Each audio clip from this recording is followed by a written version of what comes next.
Beverly Sharpman.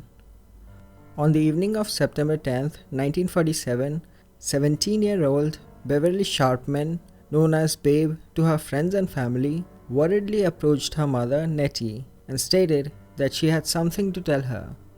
She then changed her mind and decided not to confide in her mother. Nettie did not press her further and went to make tea, and Sharpman went to bed without telling her mother what was concerning her. The next day, she registered for the senior classes at Philadelphia's Overbrook High School. Then she packed her suitcase and walked to the Baltimore and Ohio Railroad station. Her whereabouts after that point have been unknown for 71 years. Later that evening, her parents received a telegram reading simply, "Got married, leaving town. Will not be back, don't worry, babe." Investigators discovered that she had quit her job at the local radio distribution company the day before, taken $173 from her savings account, and had mentioned to her co-workers that she was going to Chicago. Investigators checked marriage license bureaus in all states, but did not find any evidence that Beverly married, as she said in her telegram. In addition, her loved ones stated that she was not dating anyone at the time of her disappearance. No one else who knew her, including her brother, co-workers, classmates, friends, or family, were able to give any details about what might have been troubling Sharpman, nor were they able to shed any light on why she might have disappeared or whether her disappearance was related to the problem she hadn't shared with her mother. There were many reported sightings of Beverly in cities all over the United States after September 1947, but none of the accounts were confirmed. A man named J. Edwards of Blue Ridge Summit, Philadelphia, sent word to the family in May of 1948 that he met Beverly while on a job in Charleston, South Carolina, the month prior. Edwards remarked that she didn't seem like a typical Southerner and alleged that she was living with a woman named Bobby Wilson on West Street. Investigators from Philadelphia and Charleston investigated, but no sign of Sharpman was found. Sharpman was initially considered a runaway since it appeared that she had left on her own will, but authorities admitted that it was unusual for a teenage girl to leave home and never contact her family. Her parents took out advertisements and classifieds in newspapers in Detroit, New York, and Chicago asking Sharpman to contact them, but they never received any word from or about her. One theory is that she ran away because of an illegitimate pregnancy, which carried a heavy social stigma in the 1940s, but there is no evidence to support this. Beverly's parents are both deceased. Her disappearance has never been closed and it remains unsolved.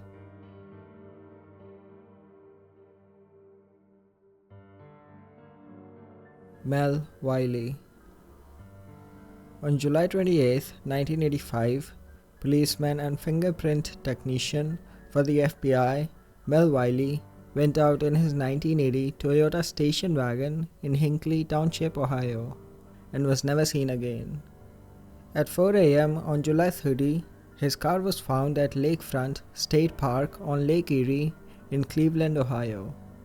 The car was locked and contained some clothing as well as Wiley's wallet with $15 in cash, credit cards, his police identification and badge, suntan lotion, a beach towel, and a pack of cigarettes. An extensive search of the area turned up no sign of him. Wiley's apartment was left in a very neat condition. It was locked, but a window had been left open. Extra water and several days' worth of food were set out for Wiley's 2 cats. However, oddly, a novel that Wiley had been working on, as well as a collection of poetry, were found to be missing. Various other assorted things, such as envelopes, stamps, his typewriter paper, and his address book, were found to be missing as well. He typically wore long-sleeved shirts, and most of those were missing from his home. There was nothing inside the refrigerator except a container of mayonnaise. When the police picked up his uniforms at the dry cleaners, they found a cab schedule and a bus schedule he had left in the pockets.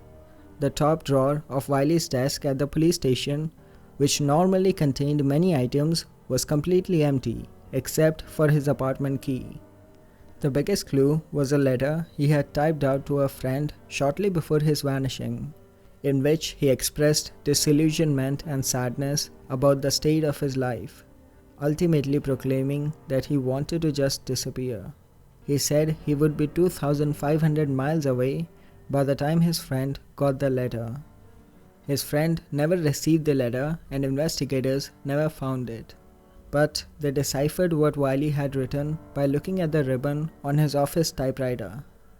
There were very few motives for the vanishing, except for some rumors from co-workers that he seemed morose and depressed in the days leading up to his disappearance. However, Wiley's family claimed that he was relatively well adjusted and had never expressed any desire to up and vanish. And indeed, he had been looking forward to finishing his beloved novel that he had been working on so hard. He had no children and got divorced in 1984 after a 17-year marriage. He was paying his wife alimony. Wiley didn't make any large withdrawals from his bank account before he vanished, and he left behind thousands of dollars in his pension fund. His loved ones also stated that it would be uncharacteristic of him to leave his car. It was a gift from his deceased brother, and he treasured it. It was at first thought that he had perhaps gone off swimming in Lake Erie and drowned, as he had mentioned going there before the vanishing. But it turned out that Wiley actually was not a good swimmer and had never even bought a swimsuit. The main theory has then become that he decided to leave his life behind and start a new one.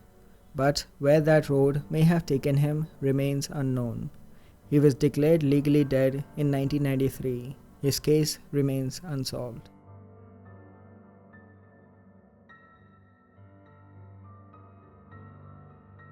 Toni Lee Sharpless. Toni Lee Sharpless was a 29-year-old nurse from West Brandywine Township, Pennsylvania, who decided to go to a nightclub with her friend Crystal Jones on the evening of August 23, 2009. At the time, Toni was taking medication for bipolar disorder and was not supposed to be drinking alcohol.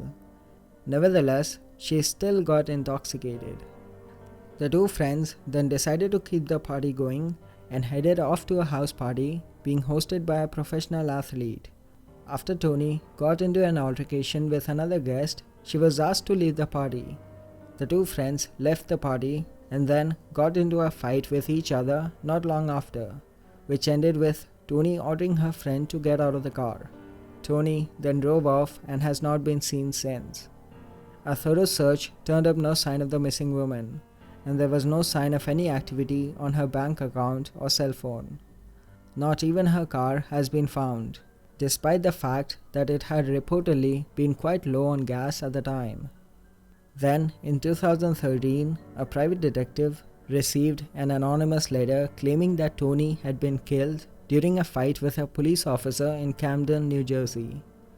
The writer had no specific details about how Toni died, but claimed to have been paid $5,000 to dispose of the car at an auto body shop in Boston. Adding to the evidence is that the writer was able to give the correct vehicle registration number, but considering that the mysterious letter writer has not reached out since, it remains merely an alluring clue. It's also worth noting that 2 weeks after Toni's disappearance, a license plate reader in Camden recorded a hit on her vehicle. Authorities are not sure if the letter is a hoax or true, and Toni remains missing to this day.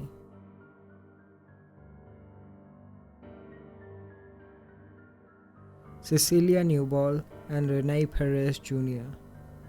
In 1994, 32-year-old Cecilia Newball lived in Chatsworth, California, with Alfredo Newball, her husband, and Rene Perez Jr., her 6-year-old son, from a previous marriage.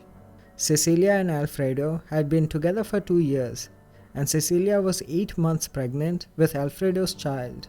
By September 21, 1994, her due date was only 2 weeks away.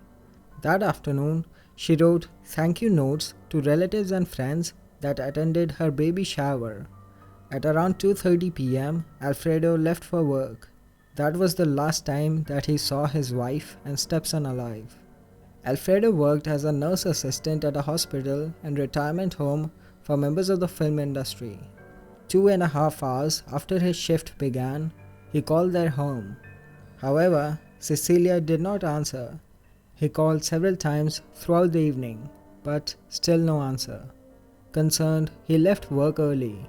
As he approached the apartment, he noticed that Cecilia's car was parked on the street instead of in the building's security lot. He rushed into their apartment in search of his wife and stepson. Inside, there were no signs of break-ins or struggle, but there was no sign of Cecilia or Rene either.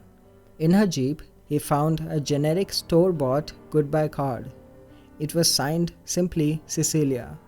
Cecilia's wedding and engagement rings had been left on the passenger seat. For all appearances, it looked like she had left him and taken her son with her. Alfredo phoned the one person he thought might know where she was, her closest friend at work, Kevin Annabelle. He believed that she was staying with Kevin. However, Kevin told him that she was not there. Kevin became suspicious as Alfredo did not seem very concerned. The next day, investigators contacted Alfredo after learning about her disappearance from a relative. They noticed that Alfredo did not seem concerned about his wife's disappearance, despite her being 8.5 months pregnant. Investigators found that nothing had been taken from the apartment. All of Cecilia and Rene's belongings were left behind. 3 days later, Alfredo received an envelope postmarked from Van Nuys. Inside the envelope was a card identical to the one Alfredo had found in Cecilia's car. There was also a typewritten letter from Cecilia explaining that she had gone to Honduras with another man, a doctor named Arturo. The letter said that she had fallen in love with Arturo 9 months earlier, and it was possible that he was the father of her unborn child. After examining the letter and speaking with her friends and family, investigators were convinced that the letter was not from Cecilia. Whoever typed this letter knew more about Alfredo's side of the family, rather than knowing very much about Cecilia's side of the family. They believed that Cecilia's disappearance was not by her will, and that a third party was involved in it. In fact, investigators soon learned that 6 months before Cecilia vanished, she received a phone call from an unidentified woman who may have been that third party. The woman claimed that she had a videotape of Alfredo kissing another woman at a baby shower. The woman said she would phone again to arrange a meeting, but the call never came, and the matter was apparently forgotten. Then, just a few weeks before Cecilia disappeared, she got another mysterious call. This one was from a woman who claimed to work with Alfredo. She claimed that they were planning to have a surprise baby shower for Alfredo. She scheduled to meet up with Cecilia to pick out a piece of furniture on September 21, the day that she vanished. Police later learned that the call had not been made by Alfredo's co-worker, and that the baby shower had not been planned.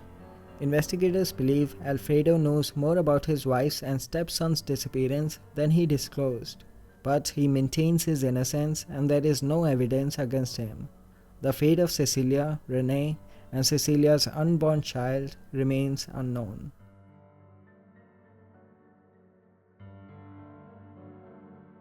Beverly Potts. On August 24, 1951, 10-year-old Beverly Potts went off with her friend Patricia Swing to visit Halloran Park in Cleveland, Ohio, in order to watch some performers at a lively summer festival. Beverly and her friend arrived at the park shortly after 7 p.m., but came back home again and left their bicycles. They then went back to the park, arriving at the carnival the second time at 8 p.m. Beverly had been given permission to stay until the show was over, but her friend had to be home by dark, and she left at 8:40 p.m. She stated that she last saw Beverly watching the show, standing in front of a small, plump woman who had a hand on Beverly's shoulder. The woman may have had a child who was performing in the festival. Beverly would not ever make it home that night, and the following morning she was still nowhere to be found. She had simply disappeared into thin air. The last confirmed sighting of Beverly was at 9:30 p.m. when the festival had ended and Halloran Park was emptying. A 13-year-old acquaintance saw a girl he believed to be Beverly walking diagonally across the park, headed in a northeast direction towards her home. What happened to her after that, no one knows. Her parents reported her missing at 10:30 p.m. when she had not come home, and their search of the area failed to turn up any sign of her. Beverly is not believed to have left on her own accord. She is described as a shy, quiet, and obedient girl. Beverly had a happy, stable family life at the time of her disappearance.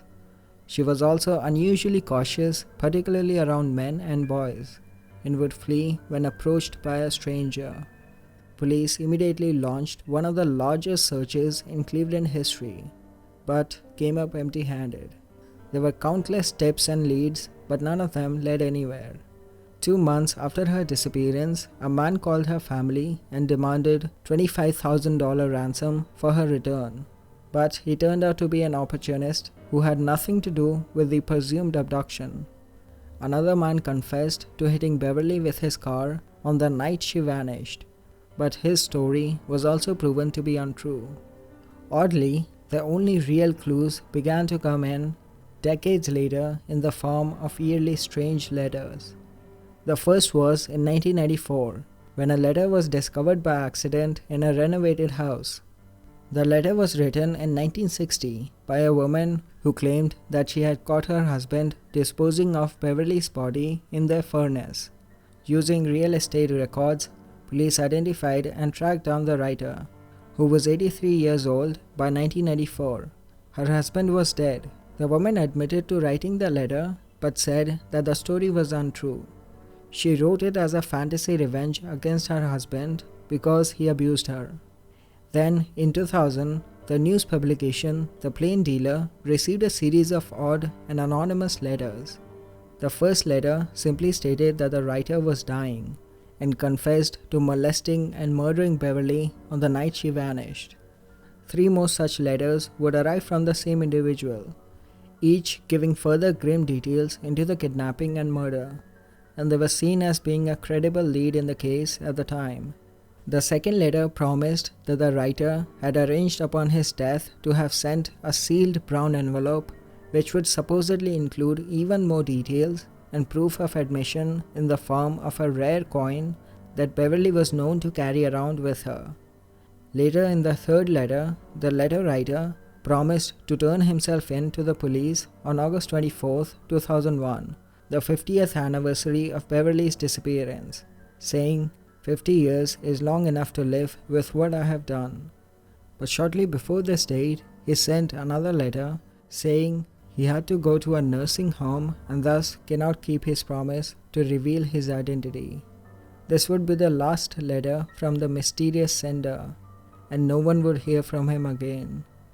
As none of the letters was signed, there is no way to know who they were sent by or how much veracity they have. They have been considered to be anything from the real deal to an elaborate and rather tasteless hoax. In spite of very thorough investigation and many leads from the public, investigators never found any trace of Beverly.